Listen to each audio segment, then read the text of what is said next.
Intelligence from the front office reveals a definitive pivot in draft strategy. The focus has officially shifted from offensive skill positions to the defensive front, aiming for immediate impact pass rushers. This is a critical move for the organization's next phase. Like this video and subscribe for the latest NFL updates.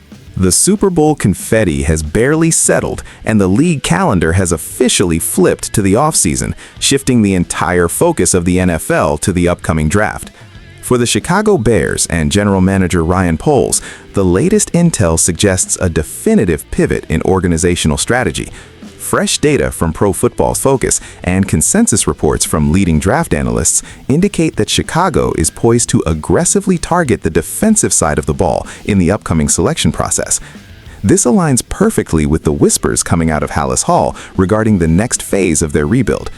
After an offseason defined by the acquisition of Caleb Williams and a massive overhaul of the offensive skill positions, the current evaluation is that the offense has its foundational pieces. The narrative emerging now is that Poles is looking to replicate the rapid defensive turnaround seen elsewhere in the league by injecting blue-chip talent into the front seven. We are seeing mock drafts consistently link the Bears to premier edge rushers and interior disruptors, specifically looking for athletes who can provide an immediate impact similar to the rookie production seen in Houston last year. The context here is critical. While the Bears' defense finished the season showing promise, particularly after the arrival of Montez Sweat, the unit still lacks a consistent second option to generate pressure. The analytics department knows that relying on coverage sacks is not sustainable in the NFC North, a division that is rapidly evolving into an offensive juggernaut. The history of Ryan Poles' tenure suggests he drafts based on premier positions and athletic traits, and the defensive line is currently the roster's most glaring discrepancy between talent level and positional value. These projections aren't just guessing games. They reflect a league-wide understanding that Chicago is entering phase 2 of their construction, where the objective shifts from acquiring assets to solidifying a championship-caliber defense to complement their young quarterback. Analyzing the implications of this defensive focus, the strategic value for the Bears cannot be overstated. From a roster construction standpoint, investing high draft capital in the defense allows Ryan Poles to maintain essential salary cap flexibility for the future. We are currently in a market where elite defensive ends and defensive tackles are commanding contracts exceeding $25 million annually. By hitting on a rookie pass rusher or a disruptive three-technique tackle in the draft, the Bears secure premium production at a cost-controlled rate for the next 4 to 5 years.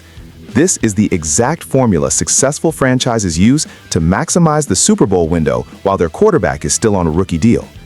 Inside the locker room, this signals to head coach Matt Eberflus that the front office is fully committed to his schematic vision. The Eberflus defense is predicated entirely on the front four getting home without needing to manufacture pressure through heavy blitzing.